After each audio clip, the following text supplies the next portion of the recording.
right, kids, let's get started, shall we? I know it was a long time between videos today, but I've got some good shit for you. Now, really quick, before we get into it, I'm going to be doing a minimum of 2 to 3 pretty long fucking videos on Clue TV on all this shit, because there's just no way that I'm going to be able to cover all of this the way that it deserves to be in a few 10-minute videos on YouTube. It's just not going to fucking happen, guys. So, yeah. The first one of those should be uploaded within the next day or so.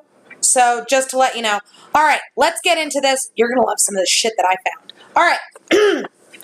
Now, I will leave the link for the entire document cache down below in the description.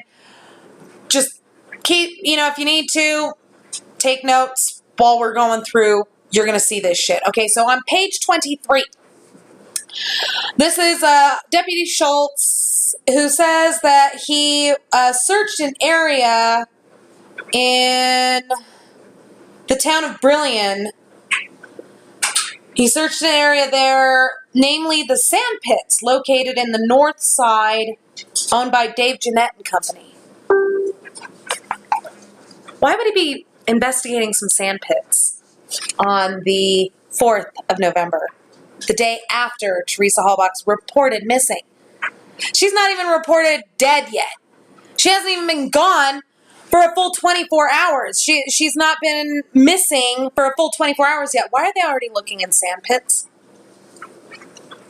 Just weird. Just weird.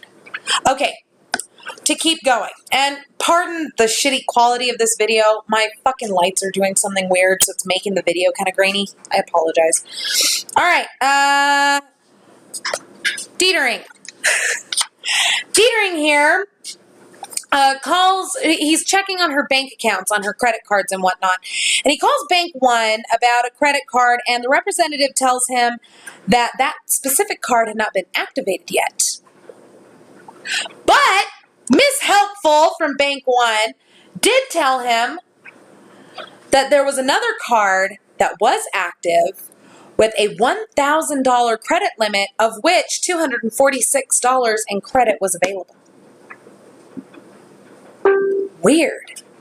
That struck me as odd, because most people that I know of, and I know my husband and I, we only have one fucking credit card each.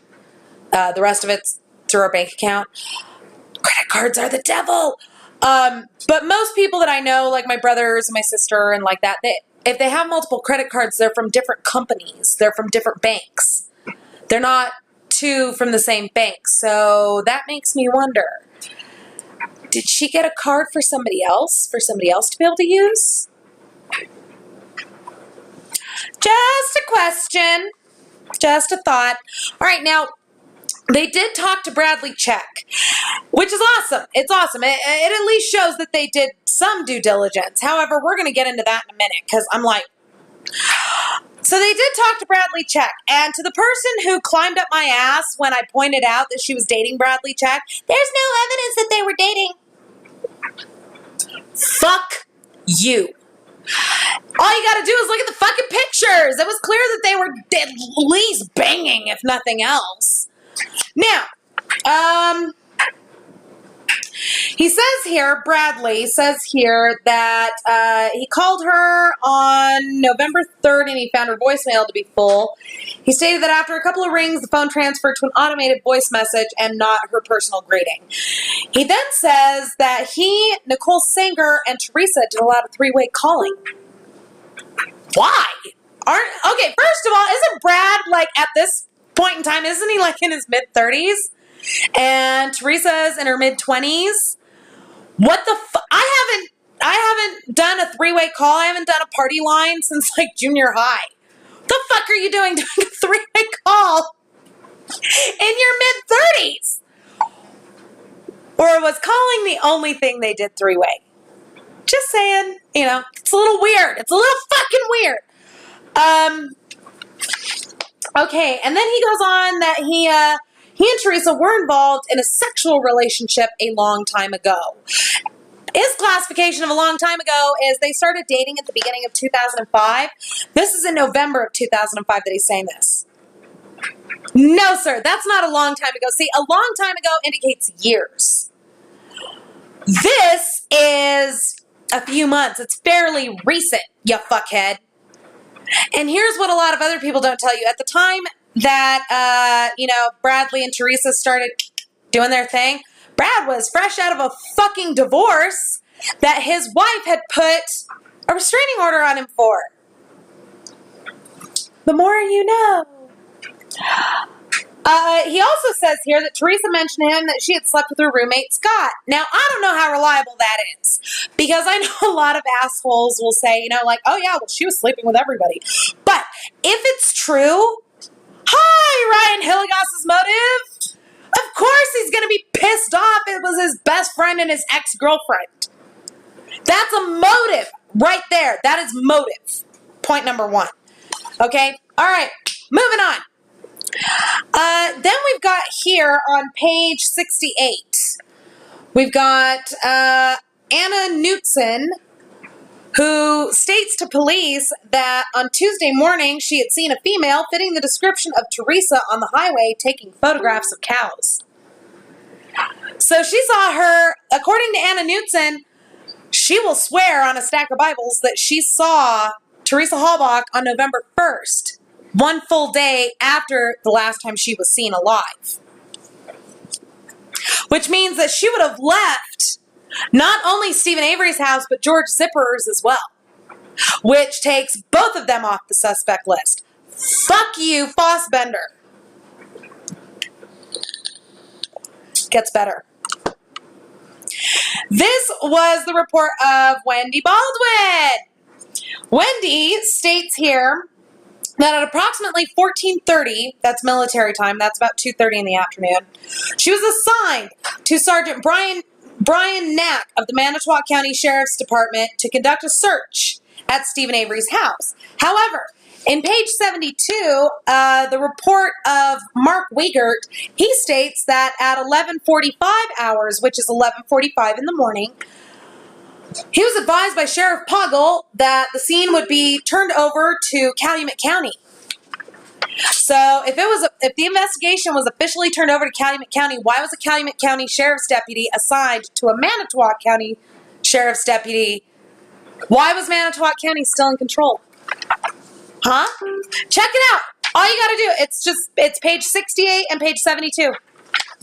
Check it out. It's like the weirdest thing. Yeah, everything's on the up and up. We totally turned over the scene. Yeah, you turned over the scene.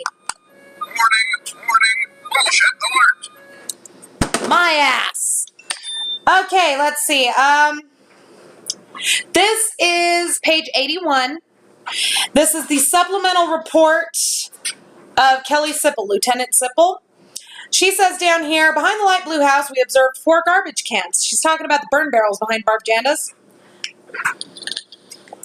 2 of the garbage cans contain clothing. One had what appeared to be a shovel sticking into it with a pair of men's underwear hanging from the shovel. Like a flag. Do any of you 90s kids remember that Nickelodeon show, Salute Your Shorts? That's the first thing that popped into my head. She also says, we also observed a reddish cloth material in the second garbage can. You know what's funny, folks, is I've been all through those fucking evidence logs, and I have yet to see mention of a pair of men's underwear or any kind of reddish cloth being logged into evidence. Go through them again. Check my facts. Go ahead. Check my facts. By all means. Maybe you'll learn something. Let's see. Then we've got page 85, Deputy Dan Kacharsky, who says that they went to an area on the driveway in front of the residence, which is in front of Stephen Avery's house, and he says, I photographed 2 pieces of evidence that were marked, a broken pair of glasses and a plastic part, and collected these 2 pieces. There's the broken glasses again. But nobody ever says what the broken glasses mean. Nobody ever says, they were excluded, no evidence could be obtained from them, they're just there. Whose fucking glasses are they? I don't remember anything about Teresa Halbach wearing glasses, so what the fuck do they matter? Just asking. He also says down here Upon arrival at the command post, Lieutenant Sipple ordered me to go with the dog handler and a cadaver dog to search the junkyard portion of the property.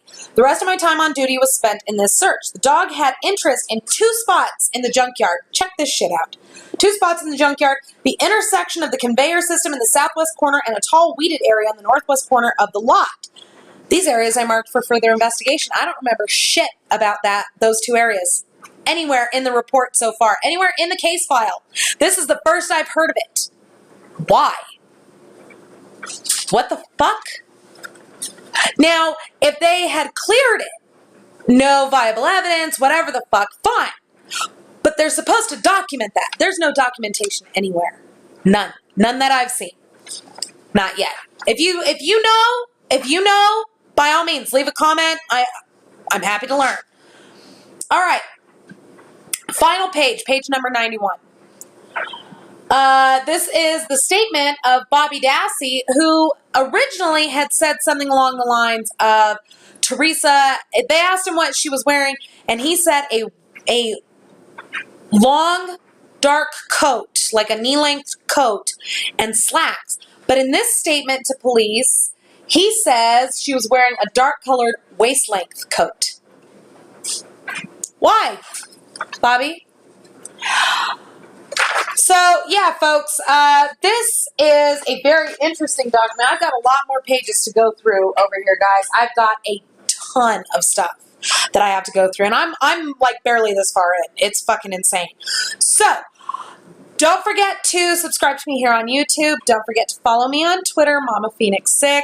I will be putting up some longer, breakdowns of this document on cluetv.net.